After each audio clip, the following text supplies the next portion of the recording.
네, 이번 시간에는 거시 환경 분석에 대해서 함께 공부하는 시간을 갖도록 하겠습니다. 강의의 김성철 교수입니다. 거시라고 하면 어떤 것일까요? 거시 하면은 만원경으로 보는 것처럼 넓고 그리고 멀리서 보는 것을 거시적이다라고 보는 것이죠. 그래서 넓은 의미의 그런 뜻을 갖고 있는 것이고, 나름대로 영어로 얘기를 하면 매크로다 이렇게 보는 거죠. 매크로적으로 보는 그런 부분의 환경을 분석한다. 이 부분이 곧 다시 말하면 시장의 기회와 위협을 파악하는 것이다 라고 볼 수 있습니다. 첫 번째 볼 수 있는 것은 거시 환경 분석의 필요성과 6가지 요소를 한번 살펴보도록 하겠습니다. 두 번째는 거시 환경 분석을 통한 핵심 트렌드를 도출하는 부분을 볼 수 있겠고요. 세 번째는 거시 환경 분석의 시사점을 함께 생각하는 시간을 갖도록 하겠습니다. 이 거시라고 하는 부분이기 때문에 조금 좀 넓은 의미로 보는 그런 의미라 좀 추상적이기도 하고 좀 정책과 그런 관련된 내용들이 나오기 때문에 조금 더 관심 있게 봐주시면 고맙겠습니다. 매크로 엔바이러먼트라고 하는 거시적 환경을 잠깐 본다면 기업이 속한 산업의 밖에서 발생한다는 것이죠. 기업 내에 있는 거라면 어때요? 기업의 내부적인 부분, 나름대로 그 안에 되어지는 좀 소프트한 부분들을 정리하는 것은 그렇게 어려운 것이 아니겠죠. 그러나 좀 기업 밖에, 산업의 밖에서 발생하기 때문에 상당히 광범위한 부분들을 우리가 볼 수 있습니다. 그래서 이 마케팅 활동에 영향을 미치는 요인들을 볼 때 되게 단기간이 아니라 장기간에 걸쳐 발생하고 기업에 영향을 미치게 된다라고 하는 것이 거시적 환경, 매크로 엔바이러먼트의 하나의 특징이다라고 볼 수 있습니다. 특별히 여기서 이제 볼 수 있는 것 중에 하나가 이 마케팅 활동에 대한 영향을 미치는 요인들이 장기간에 걸쳐서 있기 때문에 그 부분들이 함께 우리가 좀 유의 깊게 그리고 좀 더 주의 깊게 살펴보아야 될 부분이다라고 볼 수 있습니다.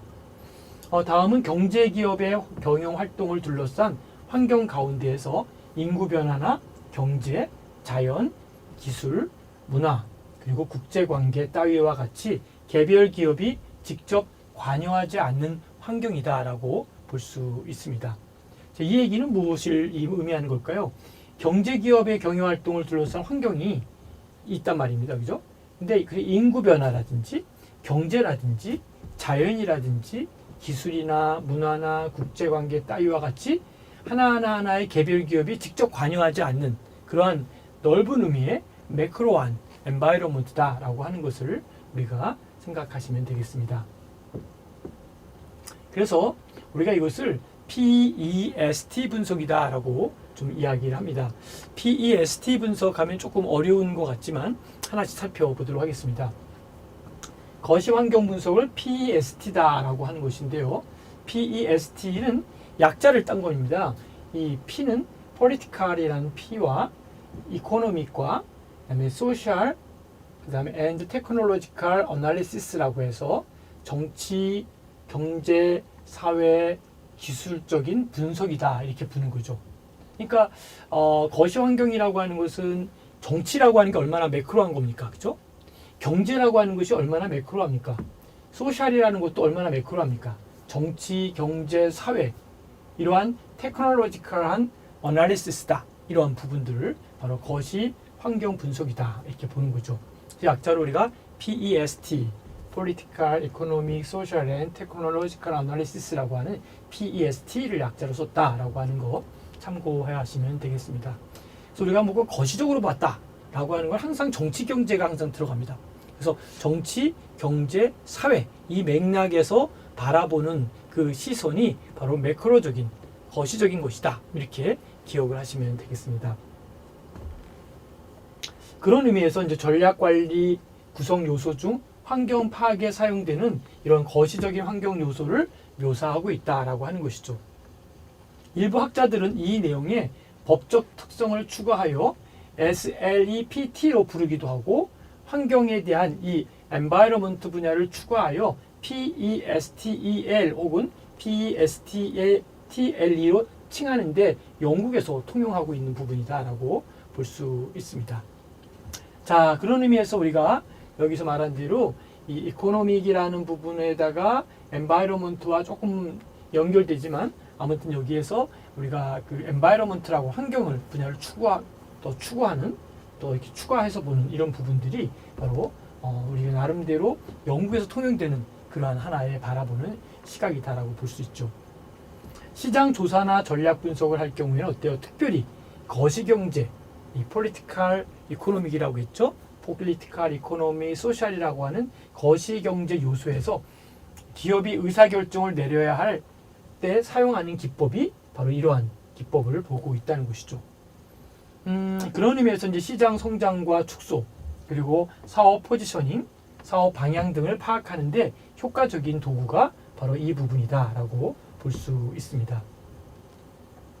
그리고 환경과 생태학적 요소가 21세기에 들어서 높아지기 때문에 녹색 비즈니스의 성장세도 높아지고 있어서 PEST, 이 PES 거시환경 분석의 사용 범위도 넓어지고 있다라고 보는 것을 기억하시면 되겠습니다. 여기서 기억할 단어 PEST, 정치, 경제, 사회, 테크놀로지컬 어널리시스 이걸 보면 되겠고요.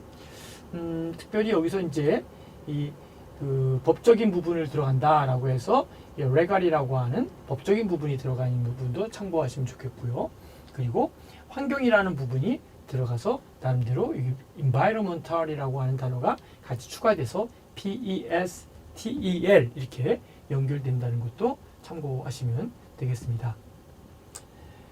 자, 21세기 들어 높아지면서 녹색의 비즈니스 성장세도 높아지고 있다라고 하는 부분도 참고하시면 좋겠습니다.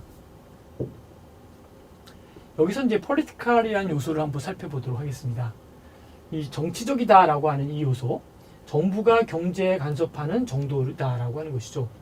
정부라고 하는 이 정치가 경제에 간섭하는 정도가 바로 정치적 요소다라고 하는 것이죠.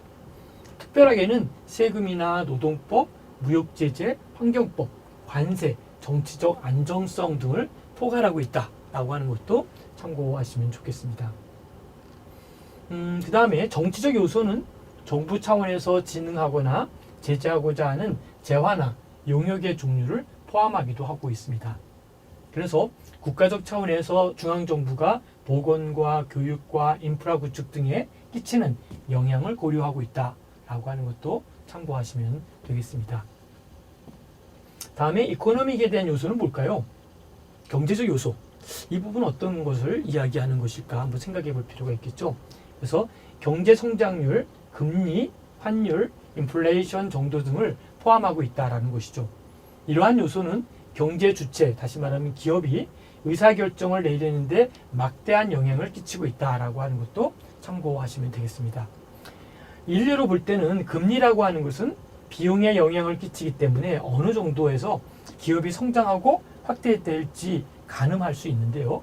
환율 또한 수출입 및 수입 가격의 적자는 영향을 끼치는 요소가 되고 있죠. 그래서 정치적 요소는 정부가 경제에 간섭한다라고 한다면 경제 요소는 이 경제 성장률에 대한 부분이 곧 영향을 끼치는 요소가 되고 있다라고 하는 걸로 맥을 같이 이해하시면 되겠습니다. 소셜을 한번 보겠습니다. 소셜 요소는 어떤 것일까요? 문화적 요소와 보건 인지도. 문화적 요소라고 하면 어떤 것을 이야기할 수 있을까요? 뭐 어떤 컬처에 대한 부분이기 때문에 문화, 뭐 그 안에 예술도 들어가겠고, 기타 어떤 나름대로 그들의 삶에 대한 여러 가지의 양식들도 들어가겠고, 어떤 어떤 예술적인 부분이 좀 더 두드러지는 부분이 많이 있겠죠. 아무튼 문화적 요소와 보건에 대한 인지도, 또 인구 성장률, 또 연령대 분포, 직업 태도, 안전 관련 요소 등이 포함되고 있는 것이 바로 이 소셜이라고 하는 요소다라는 것이죠. 이 소셜이라는 용어는 여러 가지로 해석할 수 있겠지만 그 외에도 나름대로 어떤 사회적이라고 하는 의미가 갖고 있는 여러 가지 의미의 뜻을 좀 우리가 생각해 볼 필요가 있습니다. 그래서 사회적 요소에 따라서 기업체의 제품과 경영 방식이 영향을 받을 수도 있다라고 하는 것이죠. 그런 의미에서 이제 고령의 인구가 많다면 노동력이 줄고 노동 투입 비용은 늘어날 것이다 라고 하는 것을 우리가 참고로 볼 수 있습니다. 또한 다양한 경영 전략을 세워서 중장년층 채용과 같은 사회적 변화를 반영하게 될 것이다 라고 하는 것도 우리가 참고로 볼 수 있습니다. 그런 의미에서 이제 테크놀로지컬이라는 요소를 좀 더 기술적인 걸 보도록 하겠습니다. R&D 활동이라든지 자동화라든지 기술 관련 인센티브 또는 기술 혁신 등을 포함하고 있는 것이 바로 이러한 테크놀로지컬 기술적인 요소를 이야기하고 있죠. 위 요소는 진입 장벽의 최소 효용 생산 수준 또는 아웃소싱 등에 영향을 미치고 있다고 볼 수 있고요. 그 다음에 기술적 요소는 기술 투자와 품질, 비용 및 혁신에도 영향을 끼치는 요소다라고 볼 수 있습니다. 그래서 나름대로 사회적인, 소셜, 기술적인, 테크놀로지컬의 요소에 대한 부분들을 우리가 살펴보았는데요. 정치, 경제, 사회, 테크놀로지컬 이 모든 것들을 가만히 살펴보면 혼자 독립적인 것보다는 다 유기적인 관계로 서로 연결되어 있고 또 같이 유기적인 관계로 같이 활동하고 있다라고 하는 것을 살펴볼 수 있습니다. 여러분이 보실 때 이 테크놀로지컬에 대한 의미를 어떻게 보는지 한번 생각해 보시면 좋겠습니다. 자, 법적인 요소를 한번 살펴보도록 하겠습니다. 법적인 요소는 차별법, 소비자법, 고용법, 독점금지법 등을 포함하고 있다라는 것이죠. 여러 가지 법 중에 특별히 생각할 것 중에 하나는 이 차별법이라고 하는 이 법을 조금 더 신중하게 생각하시면 좋을 것 같습니다. 차별법이든 소비자법이든 고용법이든 독점금지법이든 이런 여러 가지 등이 같이 법적인 요소로 보고 있고요. 그 다음에 이제 환경적인 environment 요소는 뭘까요? 생태학적, 환경적 요소로 날씨나 기후나 기후 변화 등과 포함해서 관광, 농업, 보험업계 등에 영향을 끼치는 것으로 볼 수 있다는 것이죠. 그런 맥락에서 볼 때 우리 기후 변화의 문제점이 대두될 수 있다라고 보는 것이죠. 그래서 기후 변화의 문제점이 대두되면서 제공되는 생산품의 경영과 또 신시장 개척, 또 현존하는 제품의 단종과 변화, 제품의 시장 축소나 소멸 등에도 영향을 미치는 부분이 바로 여기에 있다라고 하는 것을 참고로 볼 수 있습니다. 엔바이러먼트에 대한 이 환경적인 이 부분에 대해서는 우리가 나름대로 여러 가지 우리가 생각할 수 있는 것이 많이 있죠. 특별히 이 환경이라고 하는 이 부분은 생태학적인 부분이기도 하지만 그 외에 여러 가지 보면 관광이나 농업이나 보험업계 등에 영향을 미치기 때문에 바로 이 생태학적인 부분, 특히 환경적 요소는 매우 의미 있는 그러한 하나의 요소다라고 볼 수 있습니다. 특별히 나름대로 이 기후변화의 문제점이 대두되면서 나름대로 제공되는 생산품의 경영 신지상, 신시장 개척이나 현존하는 제품의 단종 같은 경우들도 새로운 면모로 우리가 생각해 볼 필요가 있습니다. 자, 우리가 근본적인 변화 없으면 미래는 없다라는 디지털 트랜스포메이션이라는 것을 강조할 필요가 있는데요.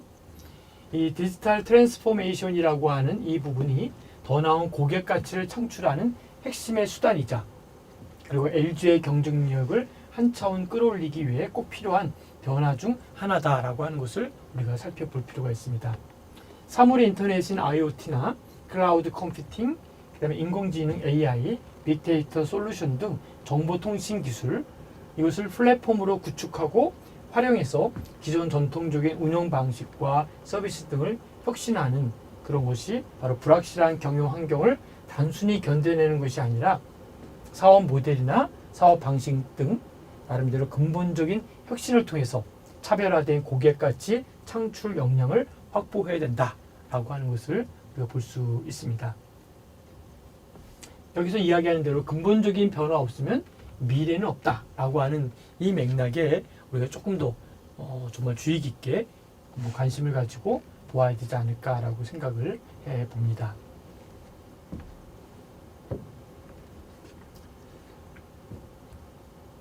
자, 이렇게 우리 디지털 포메이션에 대해서는 얘기를 잠깐 해보면 좋은데요. 구광모 LG 대표가 이런 얘기를 했죠.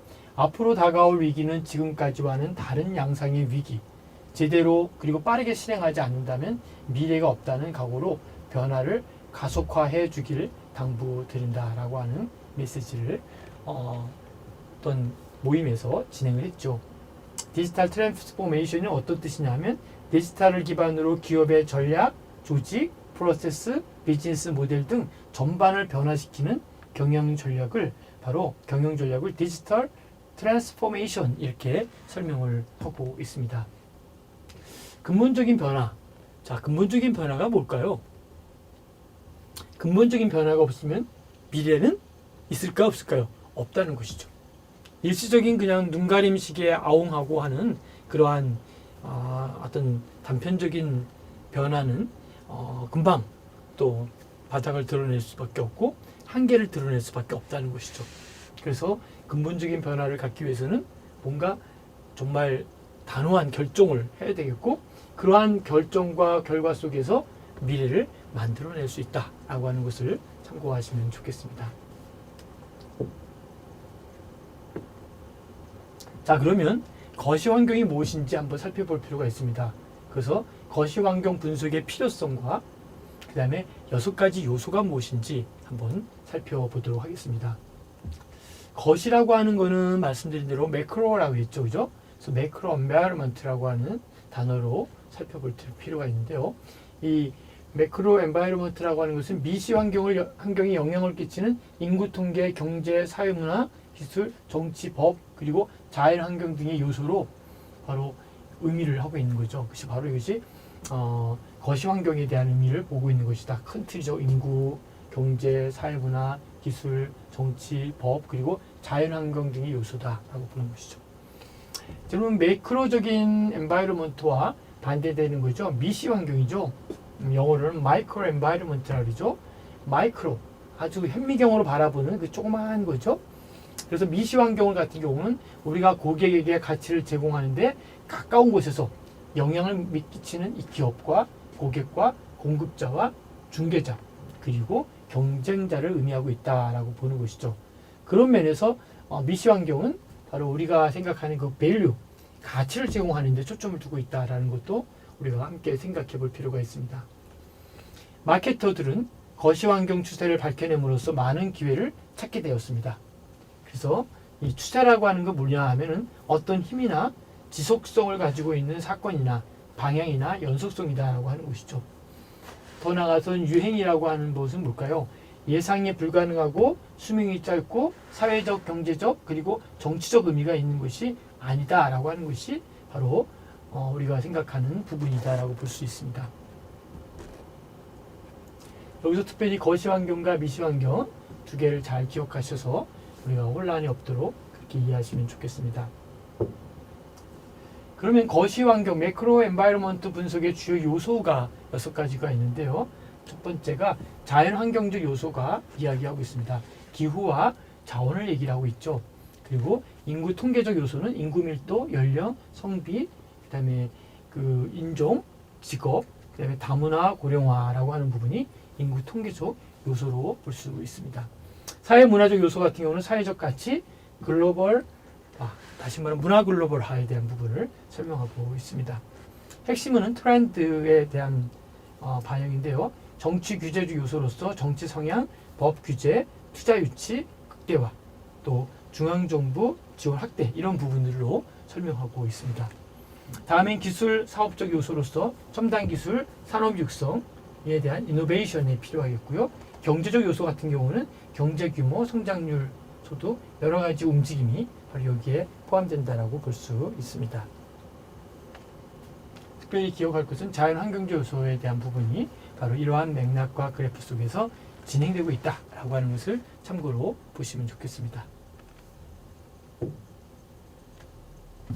거시 환경의 주요 변화를 볼 수 있겠죠. 그래서 이제 국제화에 대한 부분과 그다음에 디지털 되어지는 부분, 또 웰빙과 고령화 사회, 지역화에 대한 부분, 그리고 유가에 대한 등급, 규제의 변화, 그다음 민영화 이런 부분들이 바로 새롭게 만들어지고 있고 새롭게 변화되고 있다라고 하는 것이죠. 그래서 거시 환경의 주요 변화에는 변화 경쟁의 민영화와 신전략이 같이 맞물리면서 이것이 막 혼재되고 많이 어려워지는 이런 부분들을 우리가 볼 수 있습니다. 그런 의미에서 거시 환경에 대한 부분에 뭔가 그 의미를 좀 준다면 이러한 거시 환경의 주요 변화는 어떠한 의미를 담보하고 있을지 함께 생각해 보시고 함께 이야기 나누어 주시면 좋겠습니다.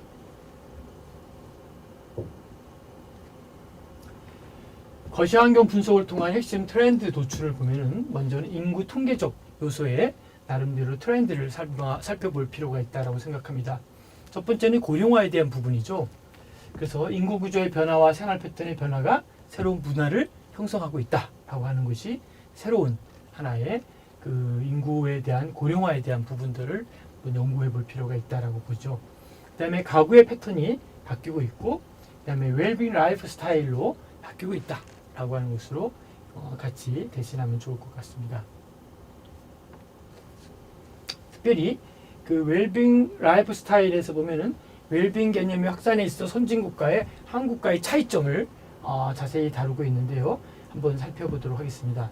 웰빙의 개념에 대해서 볼 때 본격적인 등장 시기는 미국은 1990년대 이후, 1990년대 이후, 한국은 2000년대 후에 바로 웰빙에 대한 개념이 도입되기 시작을 했습니다.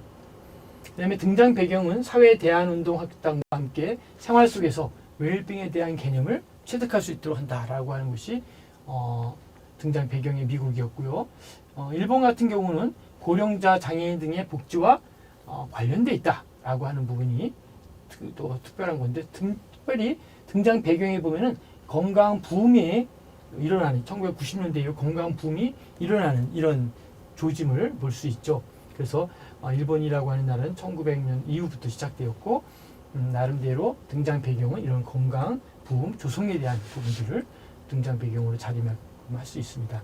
그 다음에 이제 사회적 웰빙과의 관련성이다라고 했는데요.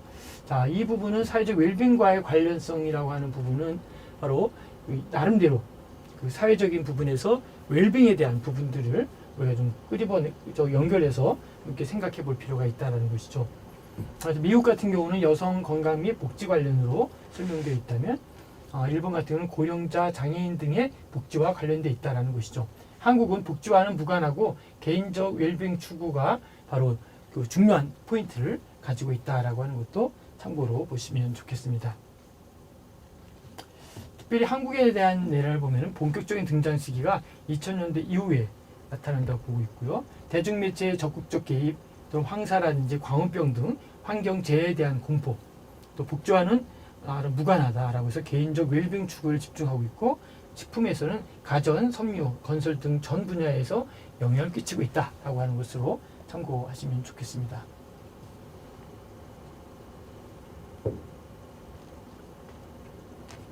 거시 환경 분석을 통한 핵심 트렌드 도출을 한번 살펴볼 필요가 있겠죠.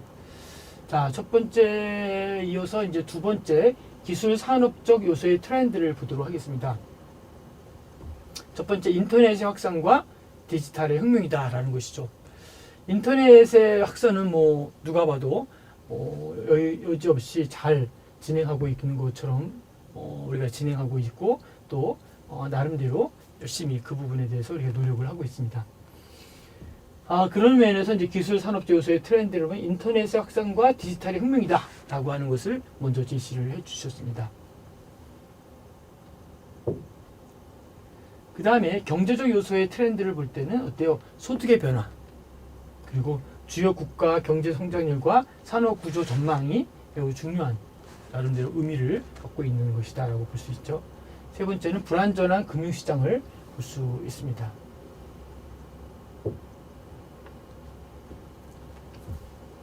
네 번째는 정치 규제적 요소의 트렌드를 볼 수 있는데요.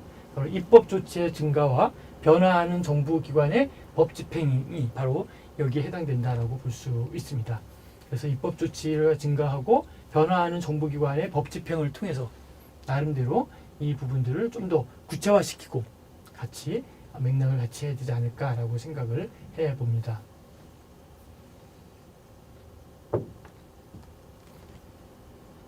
다음은 자연환경적 요소의 트렌드를 설명해 보도록 하겠습니다. 바로 환경의 규제라고 볼 수 있는데요. 환경의 규제라고 하는 부분과 함께 나름대로 환경 변화에 따른 기업 행보는 어떠한 것인지 한번 같이 생각해 보시면 좋을 것 같습니다.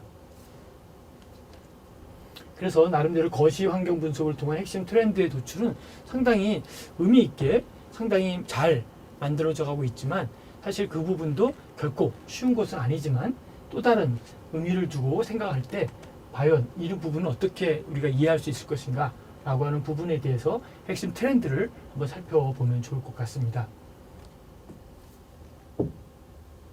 다음은 사회문화적 요소의 트렌드를 볼 수 있는데요. 사회문화적 요소의 트렌드는 뭘까요? 바로 세계주의 확산과 지역화에 대한 부분을 설명하고 있습니다. 그래서 사회문화적 요소의 트렌드 중에 세계주의의 확산을 어떻게 할 것인지 그리고 지역화에 대한 문제를 어떻게 이끌어갈 것인지에 대해서 함께 논의하고 함께 토론하는 시간을 갖도록 하겠습니다. 자, 거시환경 분석의 시사점을 한번 살펴볼 필요가 있는데요. 거시환경 분석을 통해 마케터는 다음과 같은 여러 가지 활동에서의 시사점을 이해해야 된다라고 보는 것이죠. 그래서 산업 내 변화와 외부적인 변화의 영향의 차이에 관한 이해를 할 수 있다라고 볼 수 있습니다. 그래서 법적 규제의 변화 및 민영화에 대한 예측 및 대응 방안이 절대적으로 필요하다라고 볼 수 있겠고요. 더 나아가서는 국내 경제의 체감 성장과 아시아, 아프리카 지역의 높은 성장에 따른 해외 산업 진출이 필요성으로 대두되고 있기 때문에 국내 산업 구조 변동 및 낮은 인구 증가율로 인해서 에너지 소비량 증가율은 향후 둔화될 것으로 예상되고 있습니다. 그 다음에 효율 향상을 위한 기술 개발 외에도 장기 성장을 위해서는 급격한 나름대로의 기술 환경 변화에 대응하기 위한 핵심 기술 확보를 위한 R&D가 필요하다라고 볼 수 있는 것이죠. 그런 의미에서 이제 나름대로 효율 향상을 위한 기술 개발 외에도 장기 성장을 위해서는 급격한 기술 환경 변화에 대응하기 위하여 핵심 기술 확보를 위한 R&D가 절대적으로 필요하다라고 볼 수 있습니다. 환경의 변화와 또 산업 동향에 대한 지속적으로 추적 및 나름대로 파악이 필요하고 그에 따른 예측 및 대응 방안이 필요한 상황에 도래했다라고 볼 수 있습니다. 특별히 전략 수립 과정에 대한 이해를 토대로 한 환경 분석이 전략 수립의 시작점이다라고 하는 것을 꼭 잊지 마시기 바랍니다. 그래서 환경 분석의 필요성을 기억해야 된다라고 하는 것을 우리가 기억해야 되겠고요.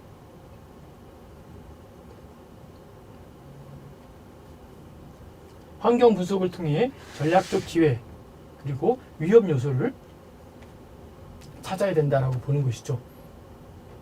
그래서 이때 포착한 기회는 선택적 집중화가 필요하고 포착한 위기는 선택적 대응 방안이 필요한 부분이 있다라고 하는 것이죠.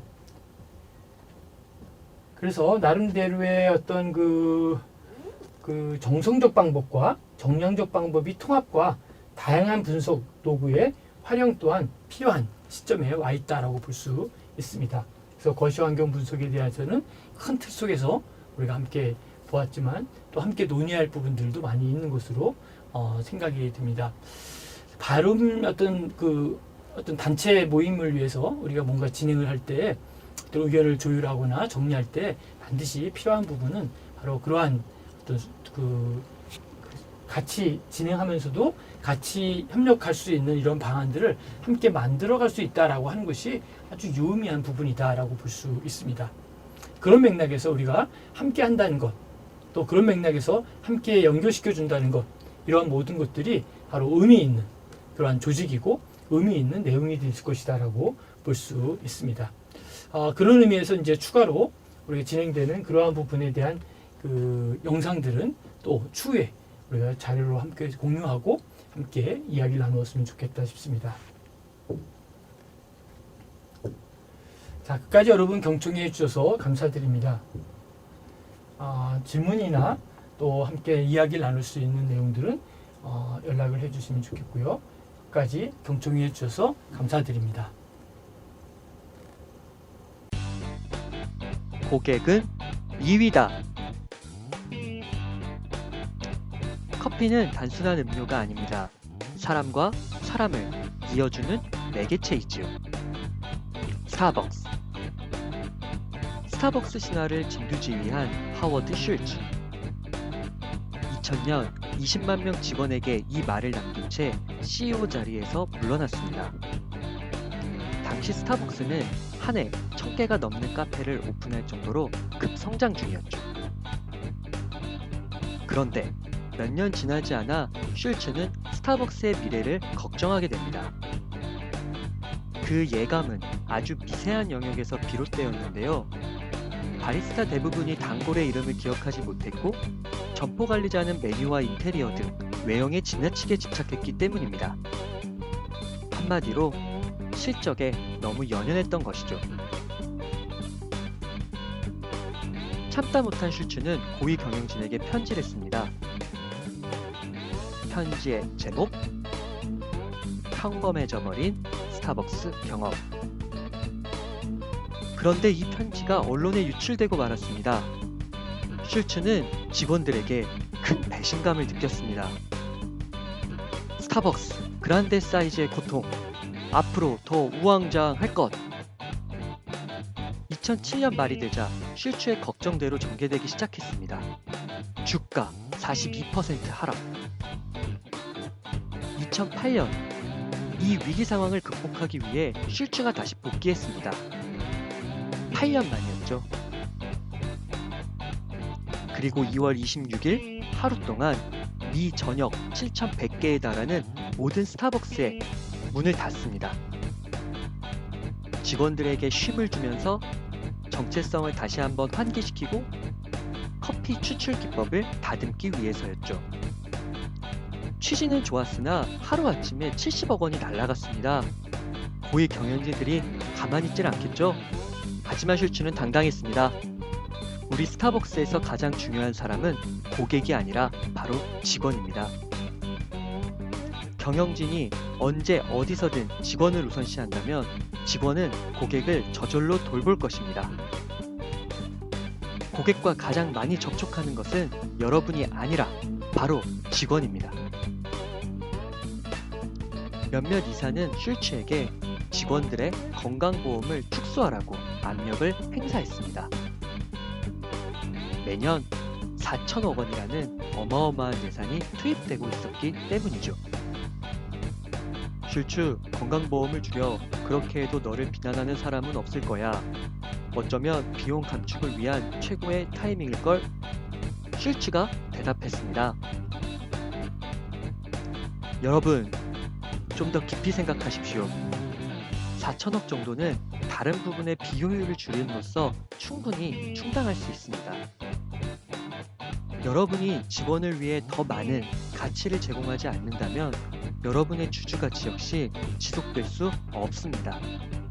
마음에 안 들어요? 그러면 스타벅스 주식을 파세요.